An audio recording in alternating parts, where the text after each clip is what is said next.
Hello everyone, welcome back to my channel. My name is Gemma. So today we are building a habitat for the Edmontosaurus, and it's quite a large habitat and it's just off to the right hand side of the map when you come in. I'll show you all this when we go to the real-time tour park, but I thought I'd just jump straight in with the speed build here and start building. So there is currently two of these buildings that I'm currently working on right now. So these are kind of like a viewing gallery. It's a place where you can go and stand and watch the dinosaurs. I've tried to make it obviously kind of encased within the tree line as well. So I'm using some natural materials, so you can see the timber logs there.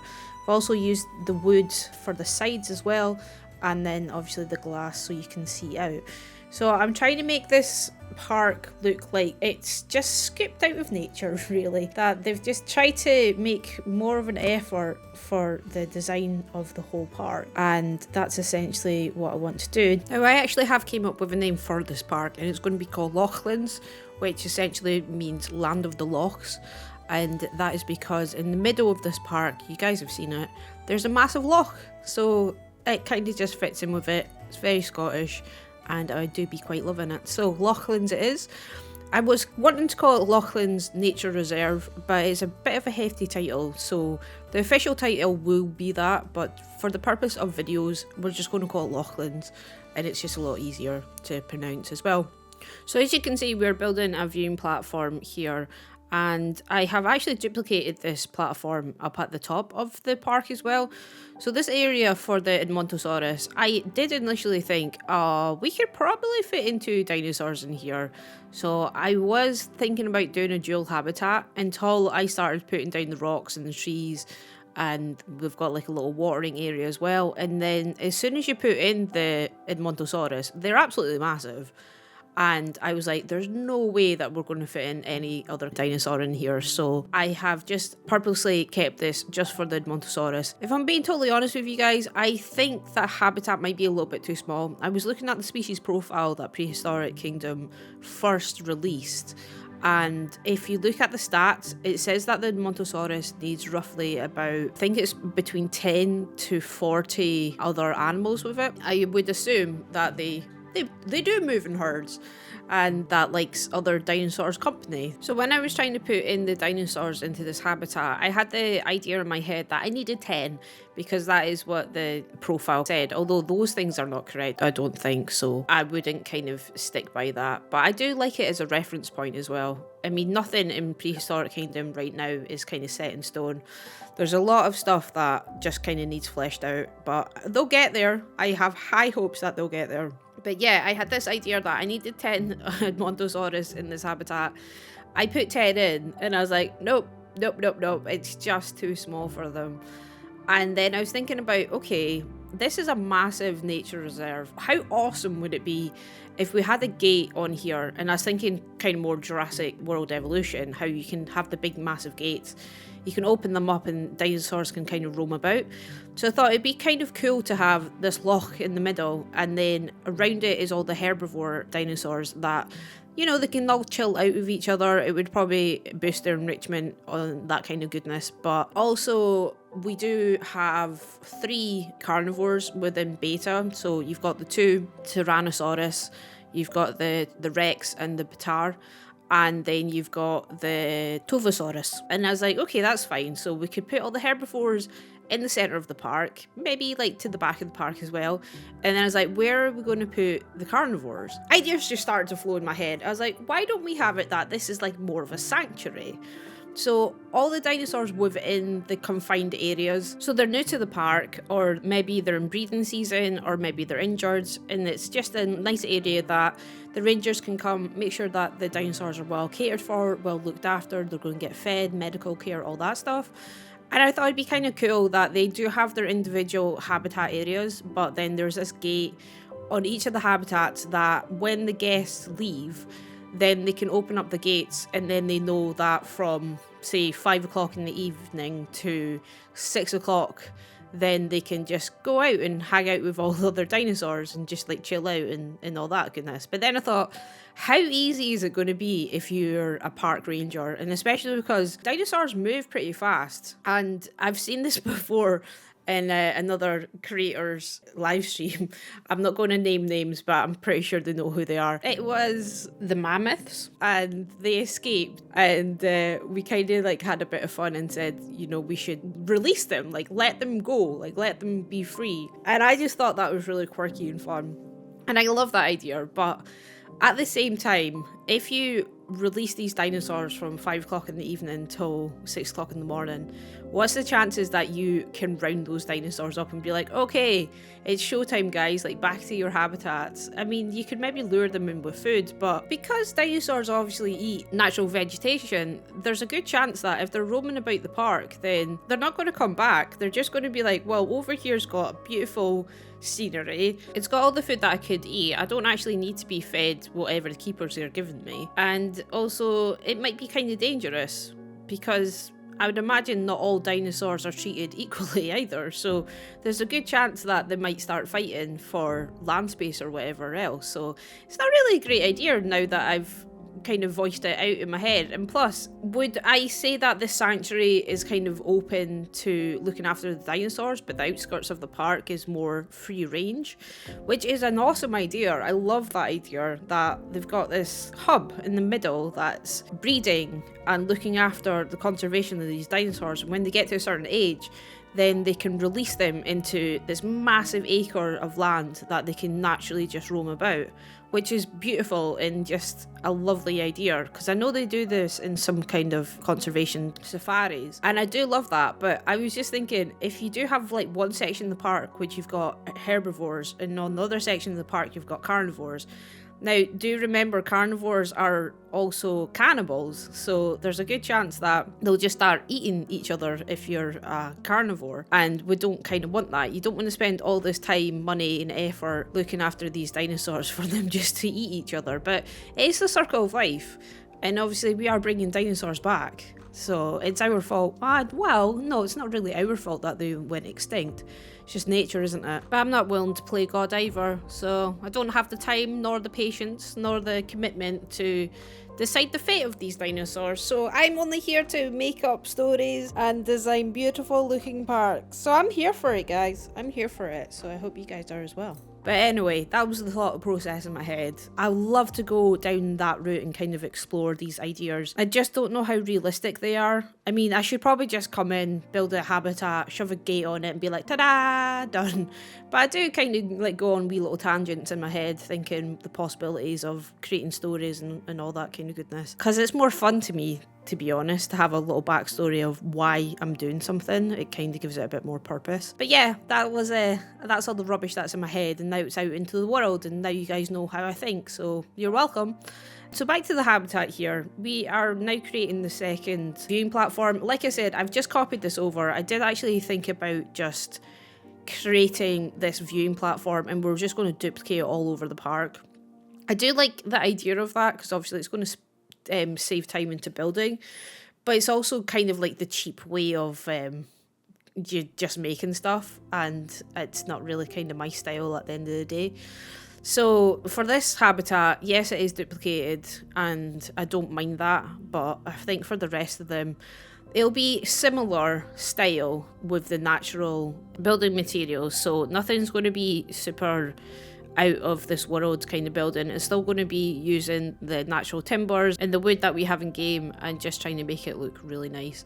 So I'm excited about where this project's going to go. Like I say, I have so many ideas in my head, it's ridiculous. And also we are going to be continuing our live streams. Now I must apologise to everyone who turned up to a live stream last week. It was supposed to be on a Sunday, but I also have another content creator friend called Mathlete here on YouTube.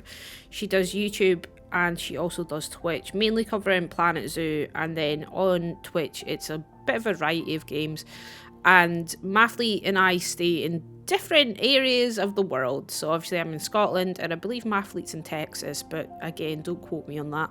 And we decided that just as like a kind of nice hangout, that we would start playing a game which is called Don't Starve. If you've heard of it, you'll probably know that it's a survival game. It's very fun actually, and I've only played it a couple of times and we've just been like kind of enjoying hanging out. The thing is the time zone with us, so obviously me being in Scotland, when I think I start streaming at 8 o'clock. Mathlete's time is about 2. Obviously it's like perfect for streaming, but I'm like literally going off to bed and she's having lunch, so it's the only time that we can fit in to play a game together, which is on the Sunday. So this is why I had to move Prehistoric Kingdom about. So Prehistoric Kingdom is going to be a Saturday instead. What I will advise is, if you are a subscriber to the channel, check out the community tab. I'm going to try and post more onto the community tab, just to let you guys know when I'll be streaming as well. So if you don't know, I do stream on Twitch every Monday, Thursday and Friday, and I do actually have a content schedule that I put out every Sunday, just to give you an idea of what I'll be playing. Sometimes it does get shifted about. For example, this week it's got shifted about because I have decided to play Don't Starve with Swoop there. So me and Swoop are going to be playing online as well, so that's going to be fun. Everyone probably knows who Swoop is. We have done a collaboration together. She is the best Australian Vegemite person I've ever met. That's Swoop. Anyway guys, I'm waffling, so let's go do a live tour part, shall we? Righto, here is our guest services from the main building. So I will quickly show you what I've done on a live stream, just in case anyone couldn't make it. So we have a little queuing area here for standard guests and members only. So there's like a little cattle grid system that you would obviously go in and go down to the desk, depending on which one that is appropriate for you. There's also my famous keyboards and mouse that I've actually went away and rebuilt again. So this is an additional section. I didn't have mouse mats before, but I've added them in. And then we've also got these little chairs as well. So we've got, what, 3, 4, 5 of them kicking about. We've also got this kind of bit at the back. This is supposed to be tartan. So I won't tell you my clan, but this is basically the tartan of my house. And I've also popped in a little tip jar here. So we've got at the top there, there's a little slot on the back of the T-Rex's bum, I guess. That's where you can go and put in some coins. Tips are welcome. And then if we just go over onto this side, we've also got express tickets. So if you don't want to obviously get into the queue, or you've already downloaded your tickets online and you can come in here and scan a barcode or whatever and then get your tickets printed out. So that's your express tickets, which are actually taken from the ticket booths, which are out there. I've just recolored them blue to fit in as such. And then we've got some benches there. And we also have a pot. I was just like looking at this thinking, these look really weird. And I don't know, again, if it's my computer or whatever, but sometimes the textures in this game just like totally throw me off. Anyway, we're going to go to the gift shop and check out what's been going on in there. So again, I've been making some custom built stuff. So this is the in-game one, which is pretty cool. We do have some mugs and some plushies and books and stuff. And then this is the ones that I've made. So I've tried to kind of color coordinate so it looks like it's all part of one set. Essentially, we've got some lunch boxes. I've also made some books there, so we'll just kind of get into more detail about this one. I've even tried to like outline the pages and stuff and kind of make them all standing up. And then we do have some toys, so you can get a Lambeosaurus or a T-Rex. Then I've just went away and repeated that for just now. I will be changing this out properly, or at least making more. And then you've got some sippy cups with some straws. And then these are my version of the cup. The logo kind of does stick out a little bit. I'm okay with that. I think they kind of look okay. And then again, we've got the same as before. You would just come up here and pay, and then that's the in-game one as well. But yeah, it's kind of looking a little bit bare. There is obviously more of this stuff that I'm wanting to do on the live stream. So we're going to kind of fill up maybe a bit in the section. And obviously we've got all of these shelves as well to put in some stuff. So that's going to be a kind of work in progress. And then this is the in-game assets that you can use. So we got your t-shirts and all that goodness. And then I was talking about umbrellas before. So these are actually parasols, and I've just shrunk them down and put them into this kind of holding facility. I don't particularly like this. I think it needs something added to it. So again, it's something that we're going to work on. And then we've got like the little security parts as well. So you can't shoplift in this park. and then that just takes us outside. I've also put in a little ramp here because there is a slight step to get into there, so I was kind of conscious about that as well.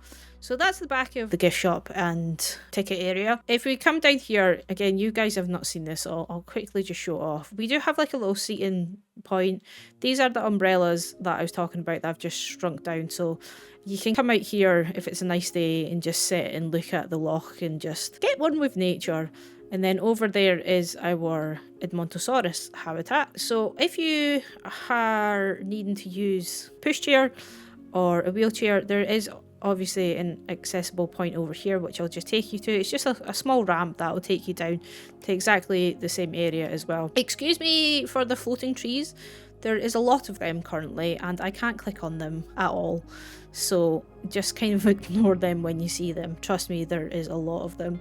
And then over here is our Edmontosaurus habitat. Now, I do actually have the game on pause at the moment, just because it's slightly easier for me to record. Hopefully the frame rate's not jumping about, but as I get over here, we will play it. So there is the Edmontosaurus in their habitat. Like I said before, there's roughly about 6 of them in here, and they do have this lagoon area that they can get fresh water from, and then I have obviously put in the parts where it's been raining, and these are just like more of a muddy puddle. So the idea for the actual loch itself, we'll just get a little bit closer actually, as they are currently doing their thing. This one's having a little wee adventure. I like the idea because they've got like this massive natural loch in the middle. I like the idea that it's getting filtered into this area. So I would imagine there's like a pump or something, that a filtration system that keeps this water nice and clean so they can drink from it. And the rest of it is just kind of like muddy puddles. This is slightly raised up, as you can see. The Edmontosaurus, I did think about having a second barrier, so it's like kind of a standoff barrier. They are herbivores, so it's not like they're going to come over and, you know, nibble your hand, but also they are really big dinosaurs, so it's something to keep aware of. I feel like they probably wouldn't take your hand off, but you just never know with animals, do you? So we're going to go up here now. I'll just take you through this little wee squeeze in the gap here. This takes you to the gift shop. What I've tried to make this is like a little trail. What I'm going to try and do is put in like loads of trees around here. Obviously more trees on the hills and stuff like that, and more trees like, so you're basically kind of like encased in this walkway, and every now and then you'll be able to look and see if you can find any dinosaurs, but there is obviously this main viewing area, so you can come in here and this gives you like a really nice view of the Edmontosaurus habitat. So if they're down here at the lagoon area, then you can see them quite nicely. Up at the top, I've purposely put in more trees just because there is actually another viewing platform exactly like this one up there, and I didn't want to kind of show that off to guests, so you've got a quite decent view of everything in here. I am thinking about putting some benches in here and putting some more information on the walls, but again, I just want to get that done in live streams as well. So I'm going to take you up to the second viewing platform, and I've tried to make this more natural. You'll have these like massive boulders. There's not necessarily fences that you can see.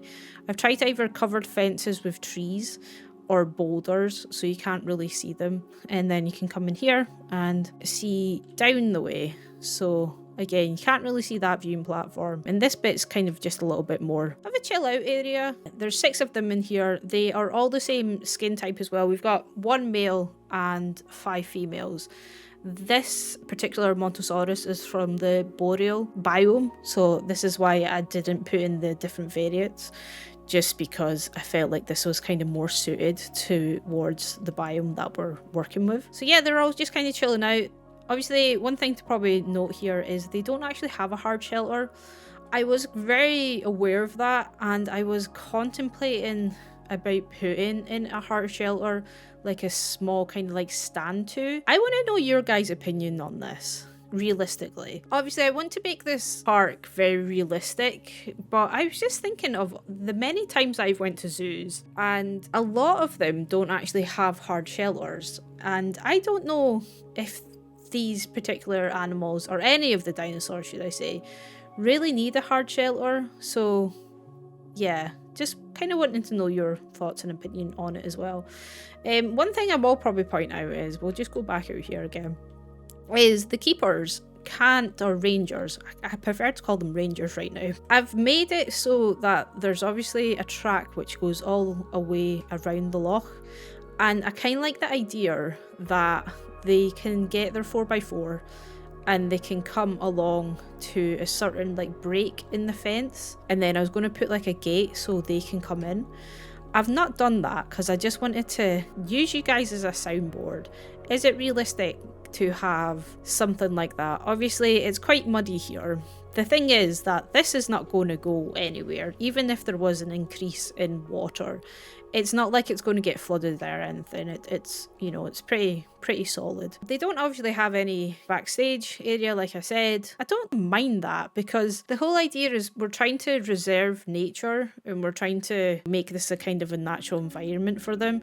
I am slightly worried if you're a guest, you could just be like, can I potentially feed this, because it is quite close to you. But I will be probably adding in more plaques in just to say don't feed the dinosaurs and all that kind of stuff. But we can add all that stuff in a live stream.